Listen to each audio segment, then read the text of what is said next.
sets are based on 1971 census due to freeze imposed by the అంటే freeze on present allocation ఎందుకు freeze అయింది, దేని based మీద freeze అయింది అనేది మీకు ఇక్కడే చదివితే బాగుంటుందని చెప్పి తెచ్చిపెట్టేశాను.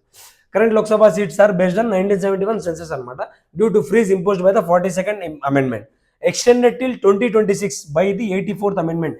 ఎందుకు ఎక్స్టెండ్ చేశారు? సింపుల్ అండి, మన సౌత్ స్టేట్స్ పాపులేషన్ కంట్రోల్ చేశాయి, కానీ నార్త్ స్టేట్ బీహార్ కానీ యూపీ కానీ ఇలాంటి స్టేట్స్ కంట్రోల్ చేయలేదు.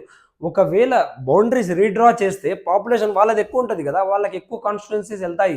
సౌత్ స్టేట్స్ మన సౌత్ స్టేట్స్కి ఇబ్బంది అవుతుంది కదా, అలా అవ్వకూడదని చెప్పి ఫ్రీజ్ చేశారనమాట 84th అమెండ్మెంట్ ద్వారా.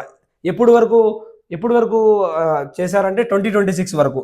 ఏ అమెండ్మెంట్ కింద ఫ్రీజ్ చేశారంటే 84th amendment, to avoid penalising southern states for population control. Population control చేశాం కదా, సౌత్ వాళ్ళు మనం ఇంత పాపులేషన్ కంట్రోల్ చేస్తే, ఇప్పుడు రీడ్రాయింగ్ బౌండరీస్ చేస్తే వాళ్ళ పాపులేషన్ ఎక్కువ ఉంటుంది, పాపులేషన్ బేస్డ్ మీద సెన్సస్ జరుగుతాయని చెప్పి చెప్పుకున్నాం కదా, డెమోగ్రఫిక్ పాపులేషన్ బేస్డ్ మీద ఉంటాయని చెప్పి. కాబట్టి దాన్ని ఫ్రీజ్ చేశారనమాట 2026 వరకు. ముందే ఏం జరుగుతుందో చూద్దాం. Next prelims MCQs with reference to upcoming census consider the following statements. రాబోయే సెన్సస్ గురించి కూడా మీకు క్వశ్చన్ ఇచ్చేసాను నేను, ఓకేనా? మీకు యూస్ఫుల్ అవుతుంది. 2026 రాసే వాళ్ళు అయితే ఇంకా చాలా బాగుంటుందండి. It will be first census after independence to count all caste in India. ఒకసారి చూడండి, చదివారు మీరు already, okay. It is being conducted under the census act of 1948. It will be used as a basis for the upcoming delimitation of constituencies. చూడండి ఒకసారి బాగా చూడండి, మీరే attempt చేయండి, మనం ఆన్సర్ డిస్కస్ చేద్దాం.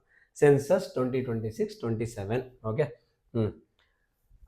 ఫస్ట్ సెన్సస్ ఆఫ్టర్ ఇండిపెండెన్స్ అనేది చెప్పుకున్నాం మనము, yes correct. It is being conducted census under Census Act of 1948, correct. Third one, it will be used as a basis for the upcoming delimitation of constituencies, yes obviously. Fourth option, it will be used as a basis for the upcoming Women's Reservation Act అంటే కరెక్టే కదా, ఇది census ద్వారానే చేస్తామని చెప్పి implement చేస్తాము. Women's reservation act ఇంకా ఇంప్లిమెంట్లో రాలేదు, ఆఫ్టర్ సెన్సస్ అని చెప్పి చెప్పారు కదా, 2029 నుంచి స్టార్ట్ అవుతుందని. అలా కూడా అడగవచ్చు. ఫోర్త్ ఆప్షన్ కూడా ముందు జాగ్రత్తగా చెప్తున్నాను అనమాట, okay. Historic all counts, all క్యాస్ట్ని కౌంట్ చేస్తుంది 1948 నేను చూశాను. What is the primary constitutional basis for the process of delimitation in India? యూపీఎస్సీలో ఇలా అడగొచ్చు డైరెక్ట్గా. ఏ ఆర్టికల్స్ కింద చేస్తారని చెప్పి డీలిమిటేషన్ ఏ ఆర్టికల్స్ కింద చేస్తారని అడగొచ్చు. ఆర్టికల్స్ 82 and 170 అనమాట. These articles empower parliament and state legislatures. 82 ఎవరికి? పార్లమెంట్కి. 170 state legislature to undergo delimitation based on census data, okay super. Last mains question, 26-27 census and associated caste elimination are being seen as a watershed movement in India's demographic and political evolution. అంటే ఇది ఒక మంచి step అని చెప్పి చెప్తున్నాడు. ఎప్పుడైనా క్వశ్చన్లో mains ఇచ్చేటప్పుడు అతనే ఒక